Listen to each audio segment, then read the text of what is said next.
You are looking at Tri-Rail number 516, a Hyundai Rotem car which is one of the newest additions to their commuter fleet.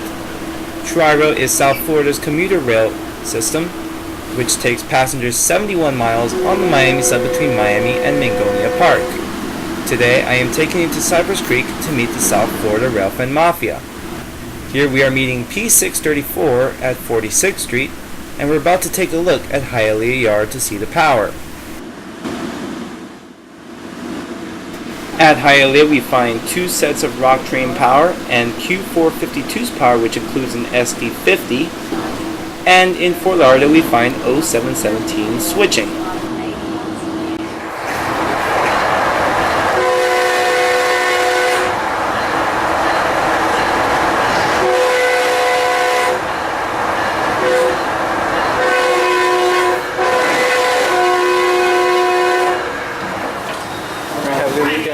Given that this is afternoon rush hour on a Friday, in order to meet the SFRM gang for Railwatch 2013 at Cypress Creek, which is one of the busiest stations on the line, I feel that Tri-Rail is a necessary alternative to the traffic on I-95.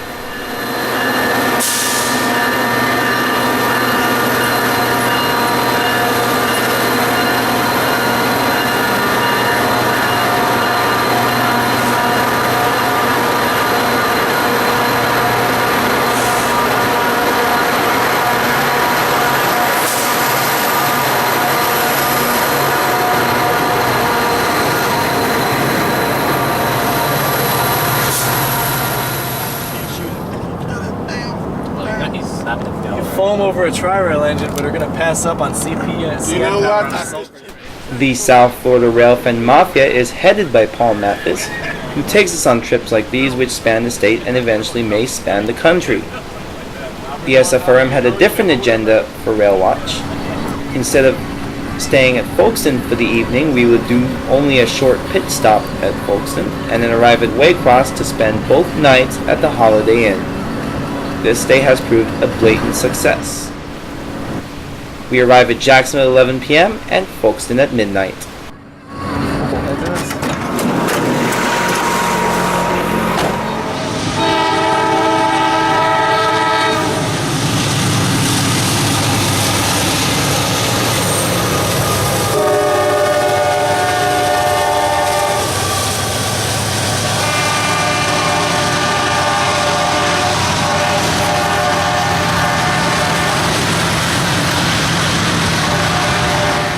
But so did K820, a northbound phosphate train with jumbo-covered hoppers from Mulberry to Ansonville, Illinois. Rudy and Tim, fellow videographers, also take their shot, but they have to shoot freehand because we had no time to set up.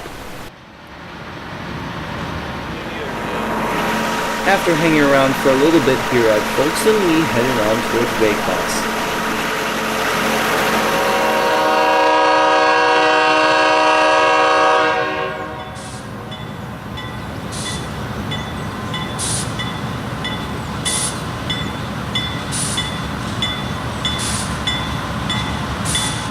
Not long after we were out of our hotel rooms did Waycross prove a busy terminal. Q453 was the first train that we'd see moving, kicked out by Rice Yard at about 8:35 a.m. It would be meeting K820, which had actually tied down in front of us here. Q453 is our hometown train from Waycross, Georgia to Miami, Florida, carrying freight loads for Mildred, Dyer, and Miami proper.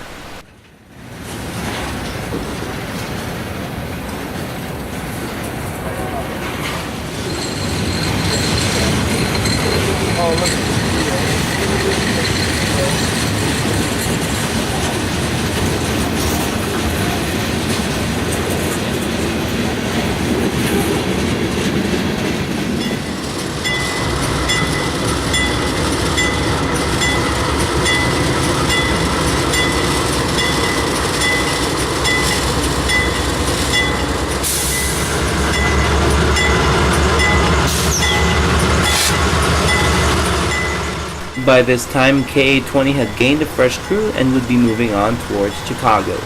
The second and third engines on this train were from NO16, an Indiantown coal train that the SFRM had longed to catch but couldn't.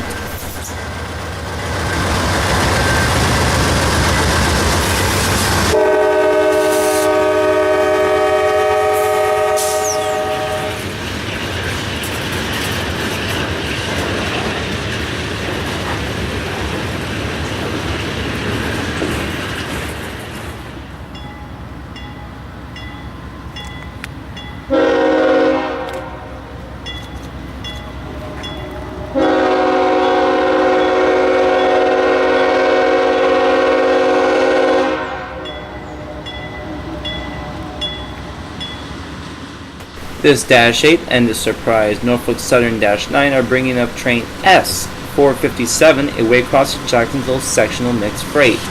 This must be owing to good business in the area.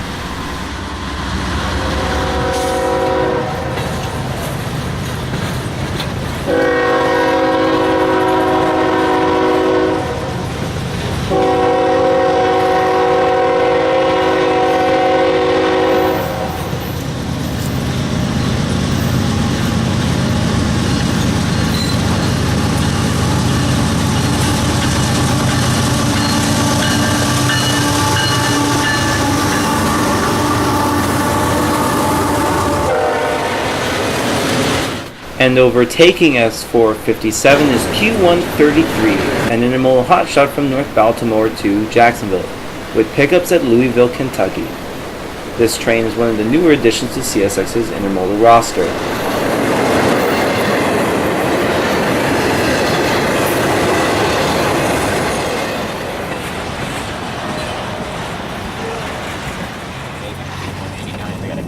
The SFRM would now start to make headway towards the Fitz, where we would be expecting about 4 consecutive southbound trains. This routing would take us straight through downtown Waycross and onto US Highway 1 towards areas like Jamestown.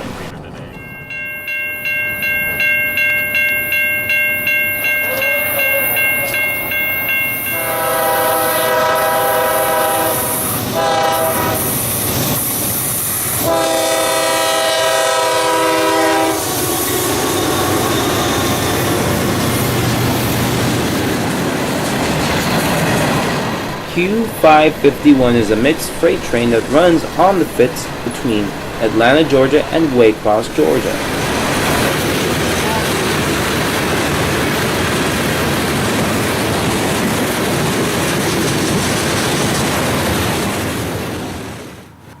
Jamestown is noted for its extremely rough terrain, as seen and demonstrated well by train T108, unit coal loads for Bostwick, Florida.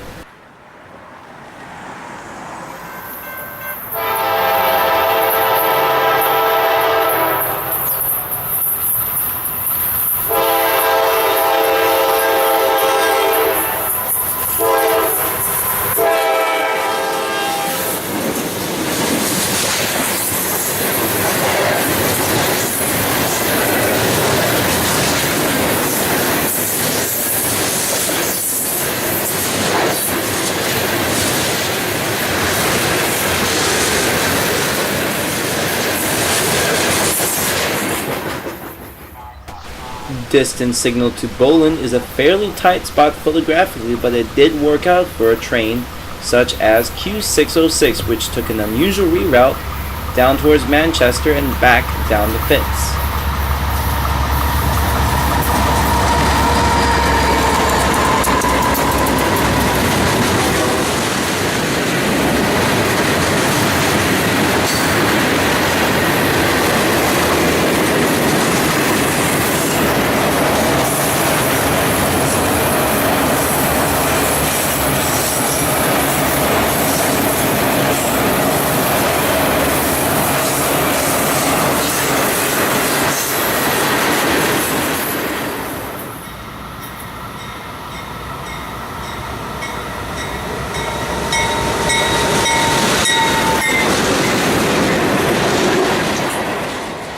Not far behind Q606 was K803, phosphate empties from Chicago to Mulberry.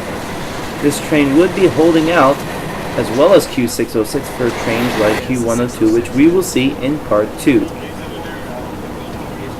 Since nothing is running at the moment, we thought we'd head on down to Waycross, Georgia for more. From Haywood, Georgia, thanks for watching, guys. TE out.